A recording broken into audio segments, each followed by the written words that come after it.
Good evening, everyone. I'm thrilled to welcome you here to the Stavros Niarchos Foundation Library and to this beautiful space overlooking Fifth Avenue. My name is Brian Jones. I'm director of the library's Center for Educators and Schools, and it's my privilege to introduce today's program. This Get Lit Book Club is the product of a partnership between the library and WNYC. You may know started back in 2020 and has continued since as a wonderful opportunity for New Yorkers to come together and share our love of reading.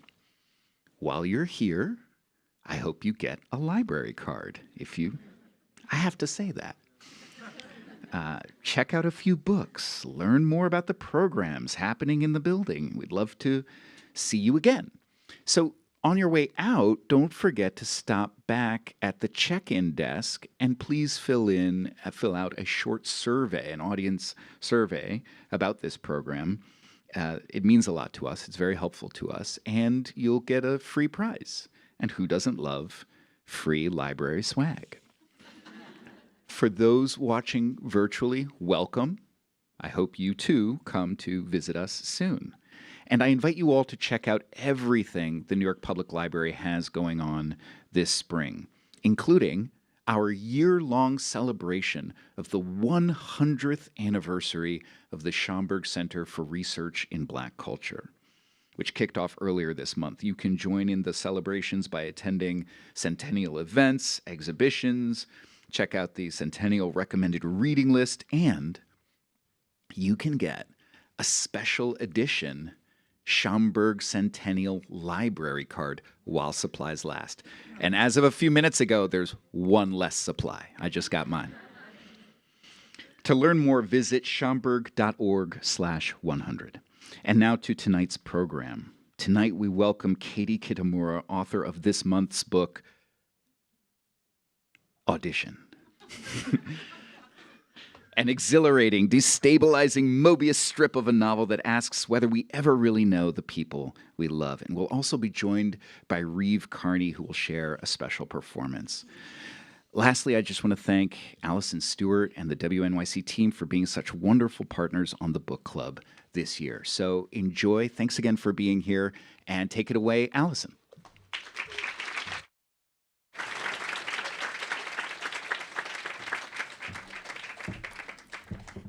Hi, welcome to Get Lit. I'm Allison Stewart. I host WNYC's midday program, All of It. A couple of quick housekeeping rules. See these microphones here? That is for the radio broadcast. We want people to know, this is a big crowd. We want people to know you're here, laugh, cry, whatever you're feeling. Please silence your phones. You don't want to be that person. You really don't want to be that person. But don't put them away, take pictures, tag us, we'll repost them online, and think of questions. About 25 minutes in, we're going to go to the audience with microphones. And finally, the event is about an hour, so we ask that you stay for the whole thing. Katie Kitamura is the author of novels like Intimacies and A Separation. Thanks to our lovely partners here at the New York Public Library, 4,623 of you were able to check out a copy of Audition. Katie Kitamura, welcome.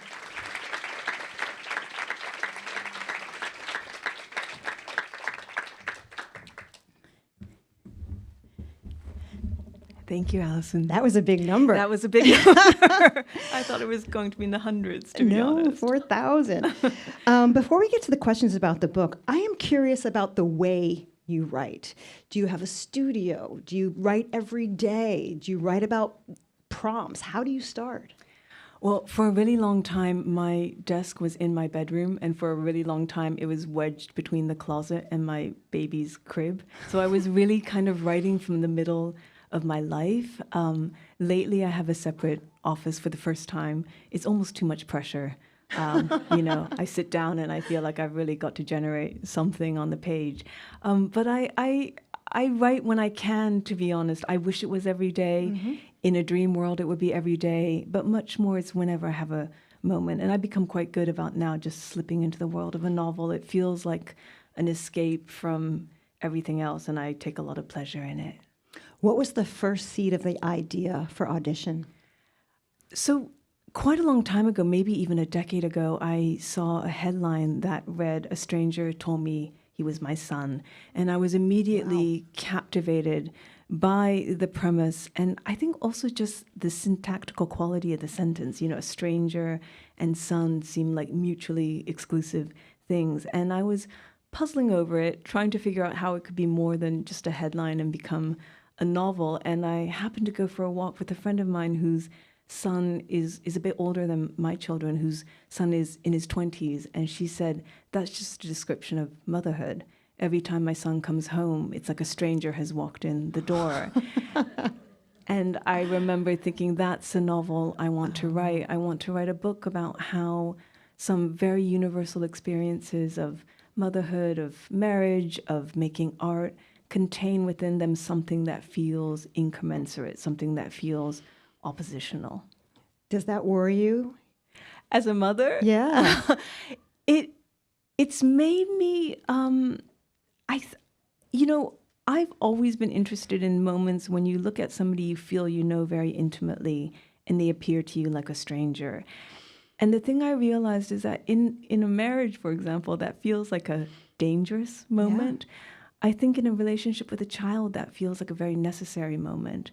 You know, the process of a child becoming a stranger to their parent is another word for growing up. And I think it's something that maybe writing the book has made me understand is something that I will need to see my children go through, and that process of letting go, of letting children have their own inner life, their private life is actually a very, very big part of parenting.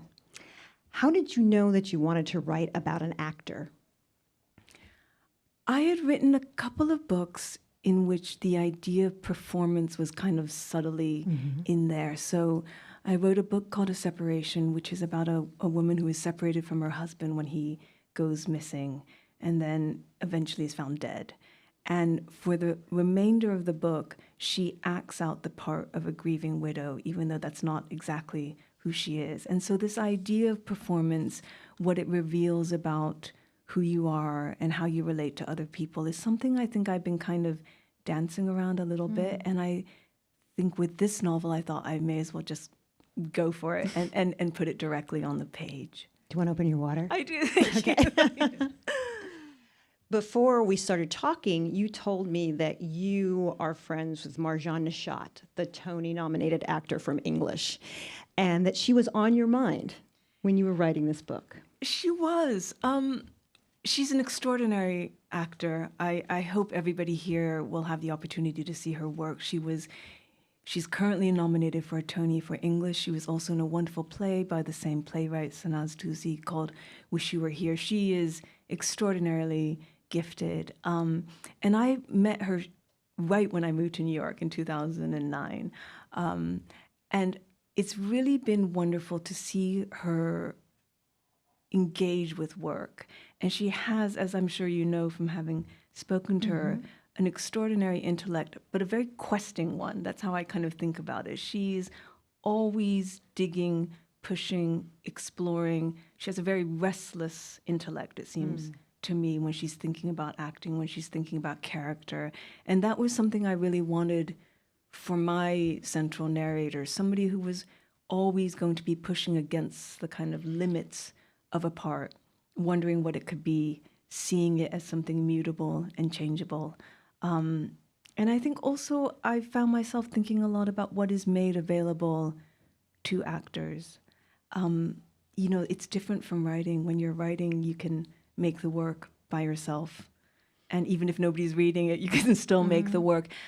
Acting, you have to be given the parts. And I think you have to be given parts of a certain quality, perhaps. And I think the collaboration between Marjane and Sanaz Tusi, this playwright, has been really an extraordinary one to watch. And I think we're so lucky to have it kind of unfolding in our city, because it's given her a kind of terrain to really showcase her extraordinary gifts as an actor.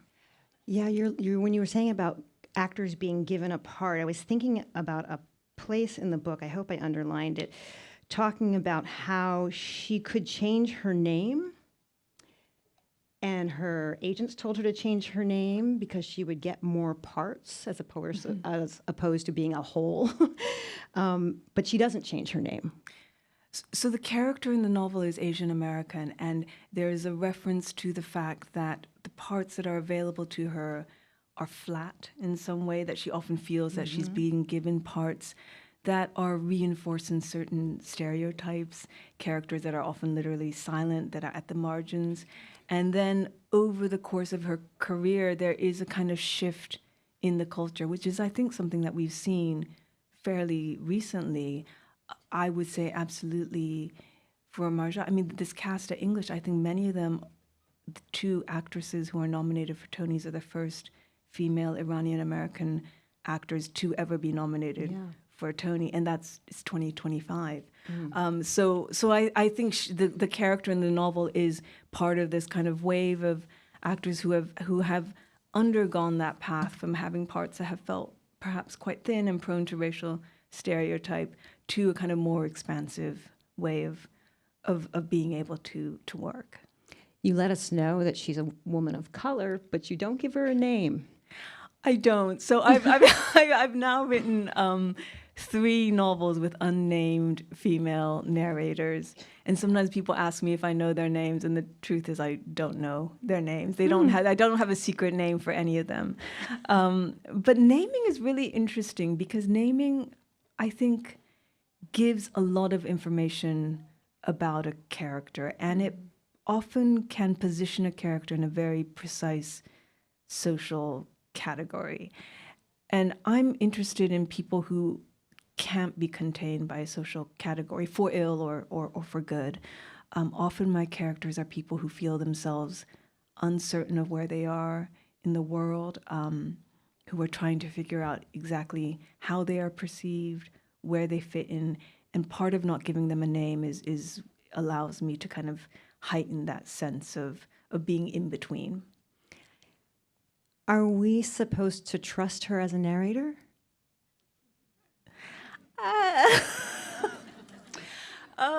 Well, I think you can trust her as much as she trusts herself, which is maybe not all that much. I would say one thing. So I did not write in first person for quite some time. I didn't start writing in first person until my 3rd novel. And for a long time, I think I had a kind of nervousness around first person precisely because of this trope of the unreliable narrator and the narrator who might be in some way manipulating the reader. I think as a writer, I have a lot of trouble with authority. I have a lot of trouble with inhabiting the role of authority, and the idea of being a kind of writer who is manipulating the reader is makes me uneasy in some way. So the characters are unreliable, but they're not manipulative to me. And so I think she is trying to figure things out maybe alongside the reader. I would say that. Did the story always have this sort of 2-act structure? It didn't. So I wrote about 30 pages of this novel in a much more straightforward way. It was a couple without a child who met a kind of charismatic young man who found his way into their lives. And then what I imagined is that they would slip into role-playing the fantasy of being a family together. And I wrote about 30 pages, and I could see all the way through to the end of the book. And I thought, I know how to write that book. And there's something for me about writing when I can see the end, when I can see all the steps leading up to the end, that suddenly feels like I'm not taking enough of a risk. And so I think that was when the idea of really directly enacting this idea of oppositions and incommensurability in the structure of the book occurred to me, and this idea of doing a big jump in the second half presented itself. And for much of the writing, I did find myself saying, I don't know if this will work. But it was also, that was what made it exciting for me to write. So you like a challenge then? I like a challenge. I guess even more than a challenge as a writer, what I like as a reader is when I feel that the writer has skin in the game in some way, when the writer is taking a risk. I think the thing I don't love as a reader is when, and I feel like I can sniff it, when the writer knows they can do the book, when they know they can do everything that's necessary to make the book work. I like it a little bit when I see a writer taking a big risk, and it's almost more interesting to see me. It's almost more. That was a slip. It's almost more interesting to see a writer, take a big chance and maybe fail a little bit than watch a writer kind of just do what they know they're able to do and execute it perfectly. The narrator is in a play. She's a veteran actress. Everyone thinks she's doing an okay job with it, right? Except for her. She doesn't think so. What about her performance doesn't she like? I mean, one of the pleasures of writing about acting in this book was it was an opportunity for me to talk a little bit about writing. And I think my experience of writing a novel is that when you start, it feels like a limitless horizon in some way. The horizon seems so distant, the plane seems limitless, the possibilities of the book seem so expansive. And as you write, the horizon of the book gets smaller and smaller and smaller, and then eventually you have the book that you've written. I think as a writer, you always know when you haven't fully inhabited or exhausted the possibilities of the book. And it might be a good book, but if it's not a book that has fully utilized or maximized everything that is possible in the premise or the parameters or the voice or the character or whatever it is, then to me that feels like a book that has maybe not completely succeeded. And I think that is what is frustrating her about the part that she's doing. Everybody's telling her she's doing wonderfully, that it works, but she has a sense that she's been given a rare opportunity to do something special, and she hasn't been able to fully inhabit the part and bring everything to life as she would like to. She's also sort of in the middle of her life. What's interesting to you about a woman in the middle? It was a very deliberate choice to write about a character who was in the middle of her life, in the middle of her career, in the middle of her marriage. And I think as a culture, we do tend to prioritize the beginning and the end. And I myself I've written a novel that is about the beginning of a relationship, and I've written a novel about the end of the relationship. And it's true that conventionally there's a lot of narrative tension in the beginning of a relationship or towards the end. But a lot happens in the middle as well, in the middle of a relationship and also the middle of a life. And it strikes me that the kind of coming of age narrative is very well established. And in fact, in this novel, there is this strand of this young man who has a kind of coming of age as an artist. He starts the book as somebody who's not entirely sure of who he is or what kind of work he wants to make. And then at the end of the book, he is emerged as an artist of a kind. And I think that's a story that we are quite familiar with and we're quite comfortable with as a culture. I think the story of what happens to a woman in the middle of her life quite surprisingly remains somewhat underexplored. I mean, there have been some really wonderful, what I would call, I think are being called menopause novels. So novels, the Miranda big July. Miranda July, right? Exactly. All Fours would be the primary example. There's also a wonderful novel by Dana Spiotta called Wayward, and these are novels that feel completely revolutionary in a way precisely because this period in a woman's life, which has been happening for many, many years, has not really had that kind of creative and artistic exploration. So that was, I think, a big part of what I was interested in. As a writer, the terrain that has not been fully occupied is always an interesting place to go. So what about the marriage in this novel? When we first meet them, what's the state of the marriage between Tomas and the protagonist? I think it's a good marriage. I hope. I mean, I wanted to write a book where you would never question that the two people loved each other, and I guess people in the room could tell me whether I've succeeded. Yeah. You would never want to question whether or not they loved each other, and you would never want to question whether or not they would stay together. And it's an interesting challenge as a writer. What happens when you remove those two questions, which are kind of the big questions that tend to be the motor for any relationship story? Is, do they love each other? Will they stay together? Will they get together? But I think there's as much narrative drama and tension and mutability and volatility in the middle of a marriage as much as there might be at the end or at the beginning. And I wanted to write about a relationship that could undergo a great deal of change, because I think that's necessary in any marriage, and still survive. And I wanted to put a lot of pressure on that marriage and see what would happen. And at the end of the book, they're still together. In the early parts of the book, though, it's the woman has had affairs. I went back to it, I was like, affairs? Affairs? She has.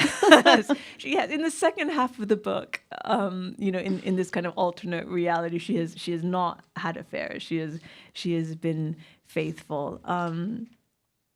She has had affairs. Yeah. Yes, she has. Which doesn't seem ideal, I would say. Well, it's definitely not ideal. I think I wanted, again, that is a challenge that their marriage somehow overcame in some way. I think one of the reasons I wrote that in is that she's a character who I think is always in search of a third in some way, whether that third is an extramarital affair or whether that third is a child. And I was interested in a character who does not find the dyad of a marriage sufficient in some fundamental way. And I think her husband is different. Her husband finds their life together sustaining. When we first meet Xavier, the young man, he comes into the restaurant. He claims he could be her son. She says that's not possible. It's in the first half of the book. What do you think Xavier wants out of the relationship? Does he just want to know her? Does he want more? So for me, his motivations shift quite a lot. And that was part of the fun of writing the character. The novel is really inside the head of the narrator, and a lot of the speculative work that she's doing and that I think the book is doing is trying to understand what this young man wants from her. And it varies throughout the book. And one of the kind of fun challenges of writing the book was creating a narrative structure where multiple things could be possible at once. So on the one hand, it could be that he's trying to get close to her to further his career. On another level, it could be that he is suffering from a severe misapprehension and genuinely believes that he is her child. In another way, it could be that he is her child and he is trying to stage some kind of reconciliation after a period of distance and possibly rejection on her part. And I think that for me, that character's motivations had to be multiple all the time, because you're never in his head. You're always experiencing him through her lens. And he's, of all the characters, he's the one who shapeshifts the most. Let's talk about the second half of the book. Yeah. In the second half of the book, this family becomes bigger. Xavier is their son. Whether it's true or not, we can discuss later or not. But he is their son. They both claim him as their son. How do the dynamics of this family change when Xavier is around? You know, it's funny. This book, which I would never have described in many years, I was going to say a million years, but I would never have described this book as a pandemic novel when I was writing it. But after I finished writing it, I realized that in a lot of ways, the atmosphere in which I was writing the book had seeped into it in some way. So there's no mention of a virus, there's no vaccine, there's no masks, there's nothing like that. You know, people are going to the theater freely, but at the same time, it is a story about a family that needs to stay in a small apartment with their child who is returned, which is a narrative that I think a lot of people experience during the pandemic. And they are contained inside this apartment and they're going a little bit bonkers together. And so I think that idea of a kind of pressure cooker on the family dynamic where you are with somebody who you love and you've known your entire life, but they've come home and the relationship cannot be the same relationship because on the one hand, if the son returns home and he's just their little boy again, then that's a regressive relationship. So they're having to negotiate both the kind of specter of how they used to be as a family, and then they have to reimagine what their family life might look like now. It's sort of interesting because at one point the narrator starts to get suspicious about books. Yes. Right? Yes. That Xavier buys books, but he doesn't really actually get around to possibly reading them. Yes. Why does this trouble her so much? That's probably from my own life.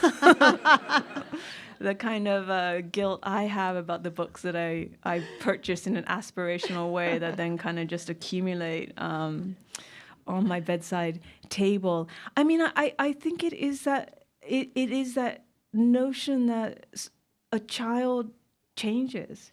And so she's always thought of her little boy as somebody who read a great deal, who was a big reader. And then when he returns, he suddenly is not a reader, and she can't quite understand it. And that might be because he's not, in fact, her son, or it might be simply because he's grown up and become a different person. But I think the moment that feels suspicious to her is the fact that when she says, "Why don't you read anymore?" he then goes out and performatively buys a lot of books, and they're kind of displayed to show, I am reading. And she doesn't know, or maybe the book doesn't know, if that's because he is trying to pretend to be her son, or if that's because he's a son who feels he's disappointed his mother. I wanted to talk to you about rituals. Yeah. It's mentioned in the book quite a bit, and one of the rituals they have is this morning pastry. Yeah. These morning pastries. And it takes a weird turn in the second half of the book. What did you want people to think about rituals? What did you want them to consider about rituals?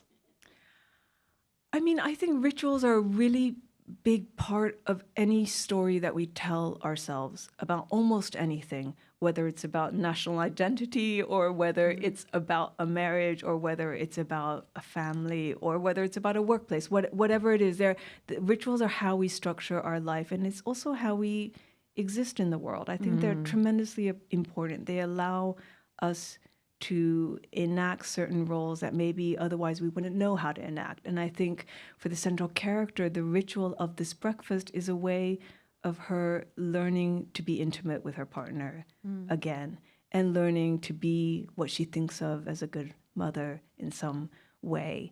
At the same time, they are performative, and they can become, as we all know, oppressive in some way. They can be a display of power even, and I think that's definitely the case in this book with this breakfast, which is something that she does on a whim for her husband when she's feeling guilty for having had these affairs. And then he says to her, "I think we should do it every day." And that is a demand, that is a kind of imposition of a kind, but she accepts it. And in accepting that, she both returns to the marriage, but also under some duress. And I think looking at the dual sides of those rituals was interesting to me, because I think they organize so much of both our private and our public life. But anytime you do something over and over again, you can forget to examine exactly how it's working and what it really means. Let's get our microphones out to our audience while I ask about Hannah, and then we'll take your questions. Hannah, the fourth person involved in this family relationship, the girlfriend of Xavier, who she says is a very serious girlfriend. Yeah. That's what Hannah says. Yeah. Why does Hannah bother the narrator so very much? I think in part simply because she is her little boy's girlfriend. And she is the person who knows him intimately and who has more power over him than she does. And I think she's a character who may not want to admit that she enjoys exerting power over people, but does enjoy exerting power over people. And I think it's a tussle over who will control this young man more. I think there's something else about the opposition between youth and the middle of life that frustrates her in some ways, not least because when they first meet, Hannah, this character of this girlfriend, takes this kind of obsequious tone with her, which she really Does not like. does not like. And she feels that Hannah is making of her a kind of part that she's not quite ready to play. So Hannah is really turning her into a difficult mother-in-law as a character, and that's not who she feels herself to be, and it's not a part that she's ever played before. So it's something that she has to learn to accommodate. So in that kind of tussle between those two characters is the narrator trying to figure out what it means to accommodate not just her son, but with her son, also his partner. Let's take some questions from the audience. We have people over here. Hi, there's Simon. Second half of the book take place in the same universe as the first, whether physically or metaphorically?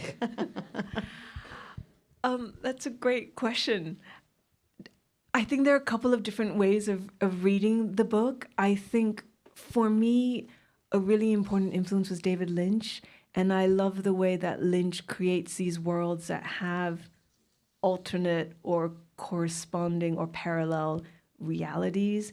If you think about a novel, not a novel, that was another slip. If you think about a film like Mulholland Drive or Lost Highway, there are what seem like alternate realities, but then if you look closer, they can kind of be folded into the psychology or the consciousness of the central characters. So the second half of the book, the book has two different realities happening at the same time. There are ways of reading it that I think can reconcile them into a single kind of character study if you wanted. But I think for me it was important that it read like two distinct realities. Does that answer your question? Thank you. And where are we going? Oh, Jordan's going. There we go. Hello. So in the last part of part one, it leads up to this event, and then before it gets into it, then you skip to part two. Would like to know more about, I guess, your decision to kind of omit that from part one before going into the second part. Do you mean the section of the play, or do you mean the confrontation between The confrontation. the confrontation? So my logic for how the parts of the book end, the two sections of each section ends, is that there is a kind of crisis in the marriage, and that's what kind of creates a cut in a way that catapults the book into the next reality. So in this, there's been this simmering, in the first half, there's been this simmering kind of tension between the husband and wife. He has not directly addressed whatever he thinks is happening between them, primarily the possibility that she might be having affairs again. And then when he does confront her, it creates a kind of crisis that, rather than enacting that in terms of her worrying about the marriage or whatever it might be, is manifested in the book's jump to another reality. And then at the end of the second part, similarly, there's a kind of crisis in their marriage again, and then that's what leads to the end of the second part. You cut to black. I cut to black. I do. Let's take it. There, Simon. Hi, thanks so much. I'm curious to hear about your thoughts on the impact of interpretation of a performance. I'm thinking about the aging actor and how the narrator's understanding of the sort of reality behind the performance kind of mutates and makes it, kind of corrupts her reception of that film. I'm really curious to hear if you think that us knowing what you meant with this book, if it, like us asking, oh, is it her son? Yeah. Do you think that is something that would potentially disrupt our experience of the book? I mean, thank you so much for that question. So this anecdote in the middle of the novel, which is about the performance of an actor that the narrator admires greatly and then later finds out is in fact, to some extent, the product of the fact that the actor has dementia. I think I wanted to write about that precisely for the reason that you mentioned, is that I wanted to kind of put forward the idea that intentionality is not as important as interpretation on the part of the reader or the viewer. So in the sense that he didn't know the performance he was making, but at some point the actor says, the narrator says, the performance still exists because it's been made by the interpretation of of the viewer, of her when she watched that part.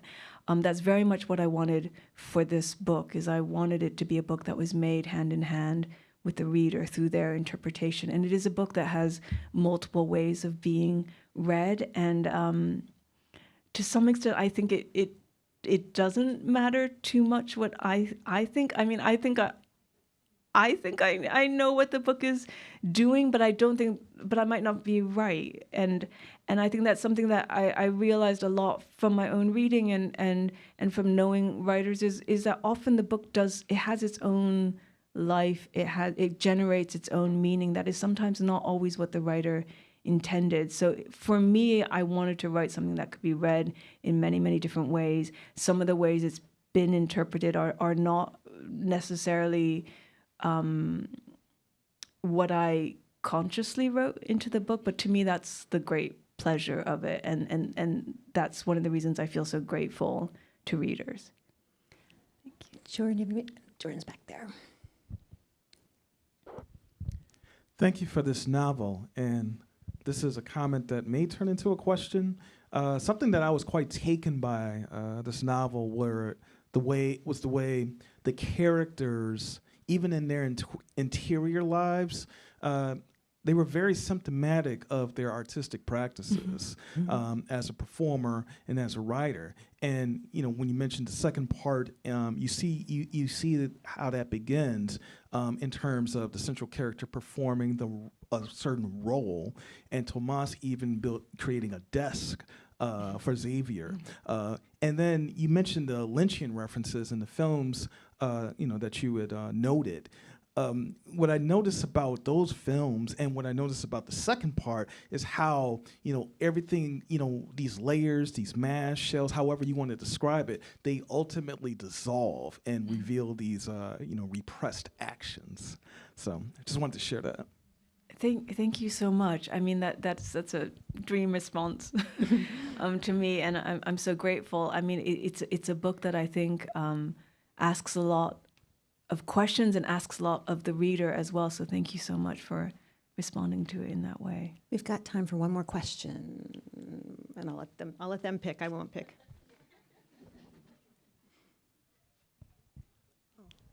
Oh, thank you.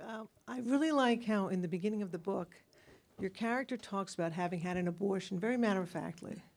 And then she's a little angry because somebody who interviewed her years before changed the language of that to make it sound like she gave up a child, which leads Xavier to say, oh, well, you had a child. And then the whole idea about that was so well done, I thought. And I was wondering, did you write this before they overturned Roe v. Wade or while it was happening? That's interesting. I thank you so much. I mean, I've always been interested in language and how language circulates through a culture. And I wrote a novel. My last book was set at a war crimes tribunal, and the central character is an interpreter. And I was really interested in how language and power operate hand in hand. So I wrote that before Roe v. Wade was overturned. And it felt to me interesting to think about the parts of experience that we once maybe took a little bit for granted, and the role that language has in kind of bringing that to the fore. I think language is tremendously important. I think using it with precision, using it so that it retains its meaning, and its meaning can't be warped, it is one of the great battles that we're undergoing right now. So I think when I wrote that, I was really thinking about how people's language and their description of their experience could be twisted in some way, and the danger of that.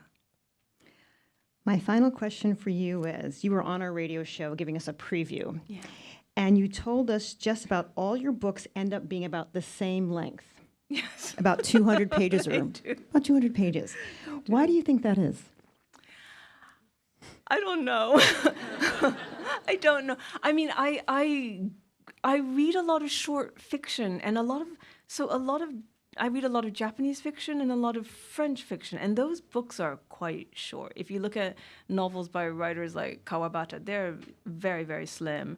French novels as well, like Patrick Modiano or Annie Ernaux, they're very, very slim little novels. So I think it's just a length that I've read a lot, and so therefore in my mind, I replicate. But I have tried to write longer. I've made a concerted effort to pile on the pages, and it does not succeed. But I will do it one day. The next one, I think, is going to be longer. It's going to be giant. Yeah. Or Katie, 220 pages. 220. Yeah. Katie Kitamura, thank you so much for joining us. Thank you, Alice.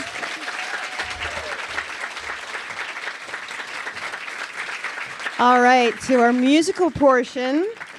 Reeve Carney is a multi-hyphenate. He's an actor. He was in the original Orpheus in the Tony Award-winning musical Hadestown, Peter Parker in Spider-Man Turn Off the Dark. He played Dorian Gray in Penny Dreadful on Showtime. He's right there.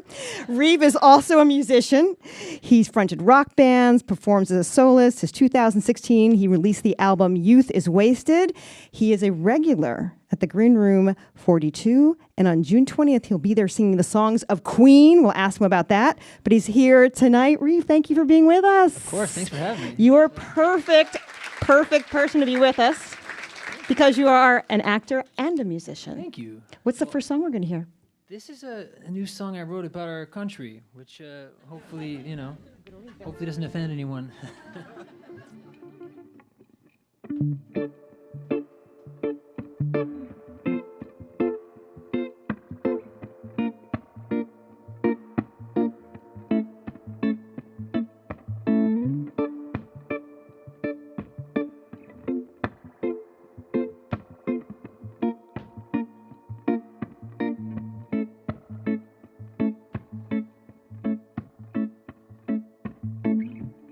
There's an unrequited dream I'm praying for. She flies, weathered, wise, and frayed. May she stand by the cause she's been waiting for. The red, the white, the blue, the free and brave. America, oh my sweet America, may you come to be all that you aim to be. America, oh my sweet America, may you come to be all that you claim to be. Upon the backs of those shackled to stolen shores, a nation under God and unrepaid. Under the stripes and the stars they're still bleeding for. May we do more than only say their names. America, oh my sweet America, may you come to be all that you claim to be. America, oh my sweet America, may you come to be all that you aim to be.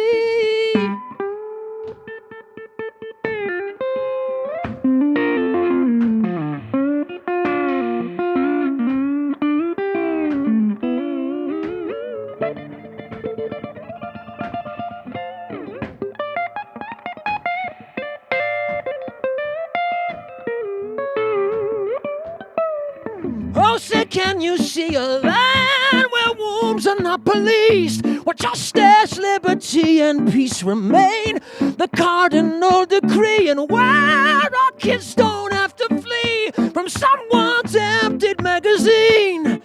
Now tell me about your freedom. Is it man or machine we are crying for?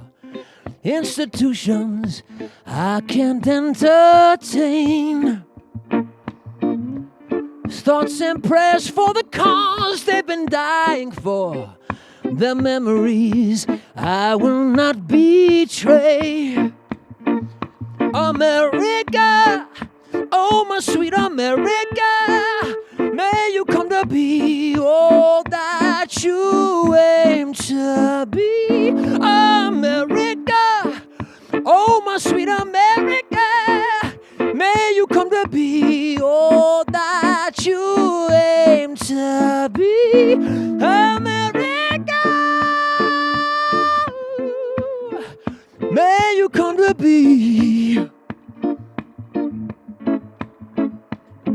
America,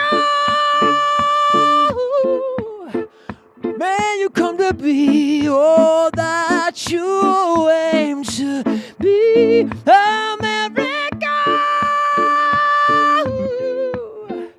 may you come to be.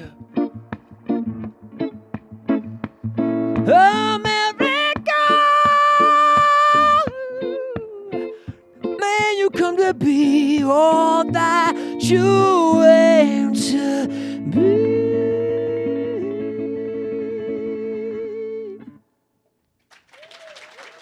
Thank you.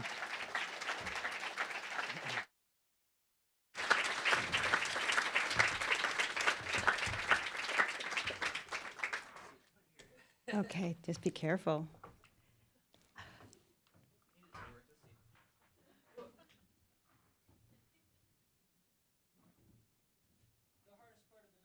That's okay. Take care. It's a beautiful guitar. Okay. Okay. Okay. Well, this is like my first, it's like a daytime late night talk show. Kind of, right? Yeah. It's good, right? This is awesome. Where were you when you wrote that song? At home in New York. Yeah? Here, yeah. What prompted you to write it? Just listening to the lyrics. I mean, I love this country and I love people, and I do think that America at its best does both of those things. So, yeah, it's the American experiment that we're still striving towards reaching what we're aiming, our ultimate goals in a positive way. So I guess that's where it comes from for me. You know, when they said we have to find a musical guest to go with Katie's book, your name was first in my mind. I was like, see if Thank Reeve you. Carney it would be great because you're an actor, because you're a musician. When you think about the two of them working together, how has being an actor helped you as a musician, and how has being a musician helped you be a better actor? That's a great question. I do have the opportunity to work with amazing writers in this business, so it certainly helps. I was talking to Katie backstage. I think writing is the hardest part of what I do. Yeah. It takes the longest. It's very isolating as well. You're there by yourself. I guess you could write. That would be pretty boring for all of you guys, though, if I were sitting here writing a song in front of everyone. Especially since they take this was a fast one. That one took me maybe 40 hours, which for me is fast, but sometimes they take years. Yeah, I don't know. I guess you learn. It's nice to have things to jump between because this business, as Katie, you were both speaking of this in her book. We were speaking about backstage a little bit. It is an interesting business when you don't have something else aside from auditioning or waiting for the next job. So I'm really grateful that I do have these other things because it keeps my mind really engaged. You grew up around actors. Your mom's an actor. Is that the case? But yeah, my mom has a degree in musical theater from Cincinnati College Conservatory of Music. She's right there. Hi, Mom. She's here, yeah. And she lives in New York too. Yeah. And and then both my parents met as musicians in the 70s at the bitter end. Really? Which is funny because That was a they're great not place. married now, so it's kind of a funny little twist. The bitter end. Well, No, but yeah, they met back then. And my uncle's a very famous actor. Some of you might know my great uncle Art Carney. You guys, so it's been in the family, definitely. In the book Audition, the protagonist is having a hard time with her part. She doesn't seem to feel that she can get the part down. When you're struggling to get a part down, when you're struggling to find the character, what do you do? That's another good question. I think that's one thing that's nice about the audition process when it's reasonable, because sometimes it's a bit, there's some new SAG rules which are really helpful because during the pandemic it got kind of nuts. You get auditions and they'd be due the next morning at by 12 noon or something like that. You're like, oh my gosh, I don't even have time to develop this character. Yeah.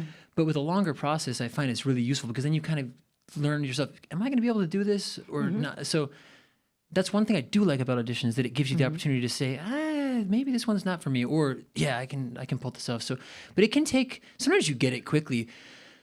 I'd say, a couple days at least to memorize the lines and get a foundation of a character is what I would like to have. So, yeah. I want to ask you about Green Room 42. Oh, yeah. You've got a big show coming up. Oh, I love Queen, and I'm doing like a tribute to them, and they're one of my favorite bands of all time. So I try to keep it interesting, change it up every month. I play there every month, but I do a different show kind of every month there. Why do you like that space? It's a lot like this, actually, in terms of the size. I have a more elaborate setup there just because it's more music of the night. In the night, they've got a nice piano there. But I like the intimate spaces. It's a real listening room, which is really nice. I love that. As opposed to, like, it's fun playing a rock club when you're with a band, but it can get distracting when you're doing a solo act and all you hear is people ordering drinks in the back. So wait, last month did you do Broadway Divas? I did. Yes. Well, that's great. Thanks for knowing that. Yeah. Yeah. And you're doing Queen next month. Yes, in June 20th. Yep. Do you give yourself a break between Broadway Divas and Queen? That's a lot on the voice. I guess you just got to practice a little bit every day, and that helps. Well, how do you take care of your voice? How do you preserve your voice? Try to get enough sleep and drink a lot of water, eat a diet that feels right for me, because I don't like to tell people what to eat, but like if you can listen to your body, you know, so I think that helps. Then warm up, you know, that's really important. Really? Making sure I didn't warm up as much today because I didn't quite have it. But, you know, if you're singing a lot of music, you got to really warm up. I want to say congrats to you on your engagement. Oh, thank you. You and Eva thank you. Yeah. Eva Noblezada. She told me she had an amazing conversation with you a couple weeks ago. Oh, we had a good time. Yeah. She was on fire. She came in hot. Oh, I bet. Yeah, there's no one like her, so that's... I like to watch that. I haven't watched it, but is it available online? Probably. You can get it I'll online. find it, yeah. All of it. WNYC. Is that guitar? Somebody told me that was a present. So yes, we were in London doing Hadestown, where we filmed the live show, and I walked into a guitar store with Eva, and I pointed that out because I had looked at it online. And I said, I'll come back and try it out later. She surprised me with it for my birthday, which is totally crazy. So that's a gift from Eva. Only reason it's on the floor is because it's safer on the floor than in a stand that could go back in the car. I saw that. I was yeah. Okay, you're going to perform before you perform for us next. When can we see you? We can see you at the Green Room, and where else? That's for now. That's it? San Francisco. I'm playing at Feinstein's at the Nico in June 13th and 14th. All right. Yeah, for now, I think that's all that's on the books, I think. That's okay. Yeah. What are you going to play for us next? 2 songs. I'll play a song from my album Youth is Wasted called Checkmate. Why not? It's Reeve Carney.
Started with a kiss, alone in the abyss. We used to be strangers, we were just strangers. And every step we take, with every move we play, your heart is in danger. And I dance with a stranger.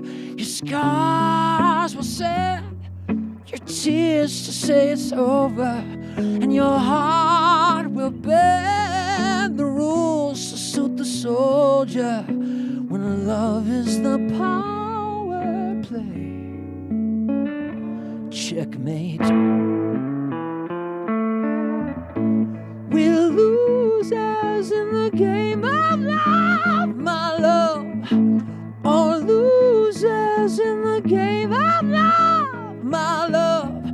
We'll take the future blind, and you'll trust your heart with mine. And I'll try to take it and hope not to break it, but I see it in your eyes. I'll not much for long goodbyes. Let me do us a favor, 'cause sooner or later your scars will send your tears to say it's over, and your heart will bend the rules to suit the soldier.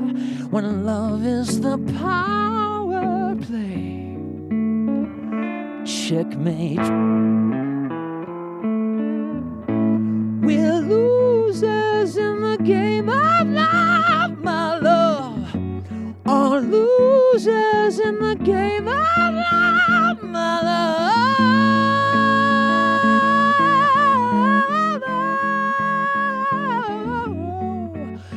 Do do do do do do da da. Turn around and trust your hesitation, 'cause I can only hurt you when I fall.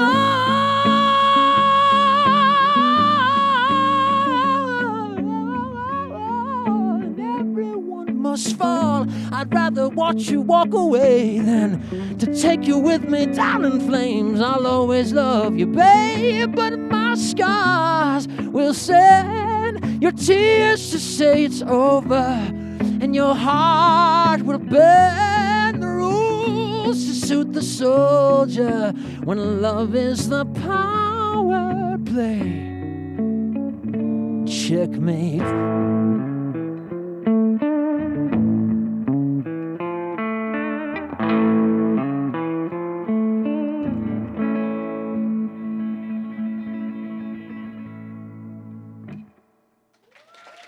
Thank you.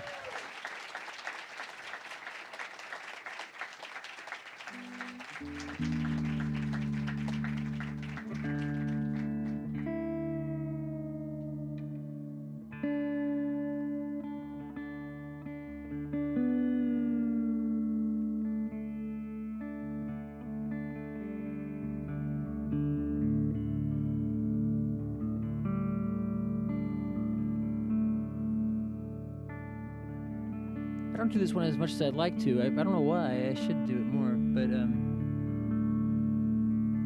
it's a nice, easy way to lead you out back into the crazy city.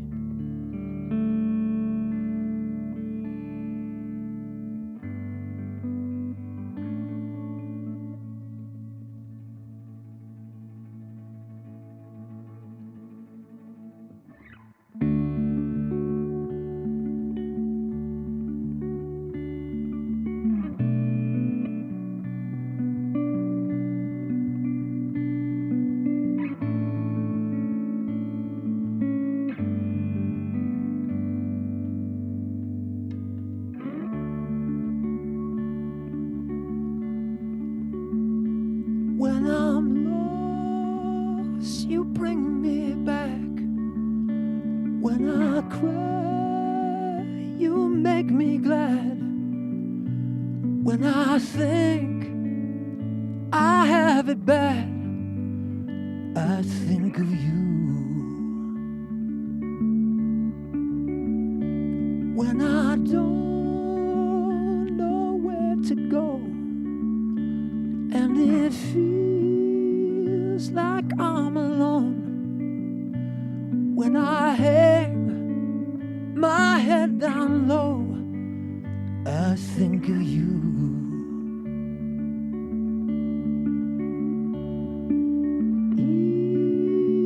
Each night you wait outside my door, 'cause you wanna know. I think of you.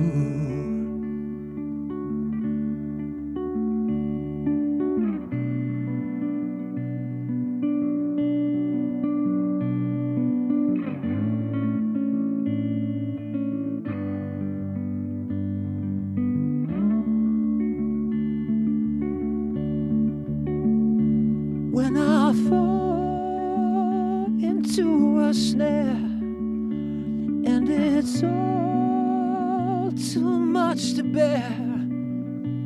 When I think nobody cares, I think of you.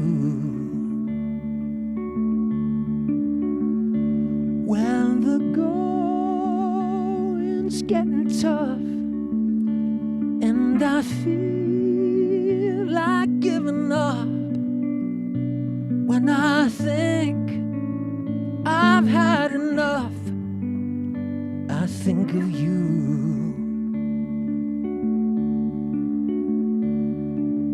You've always been, and you'll always be,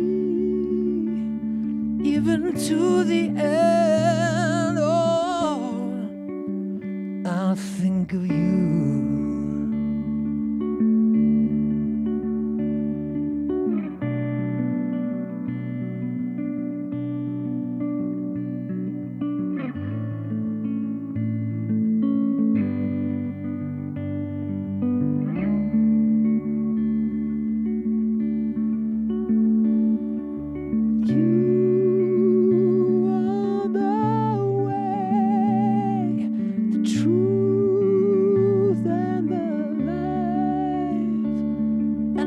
Follow you.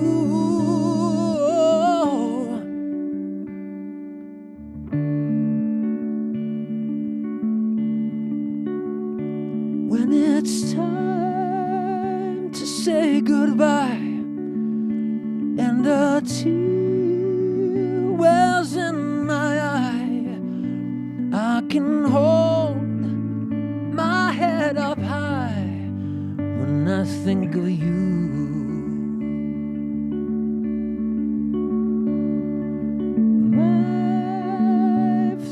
Is weak, but your spirit wills, and my heart and mind, oh, will think of you.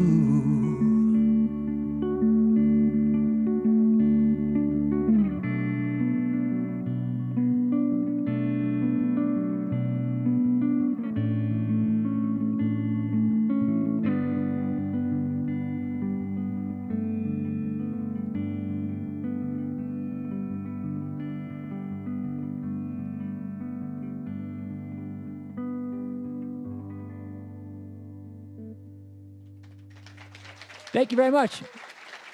Thanks for having me.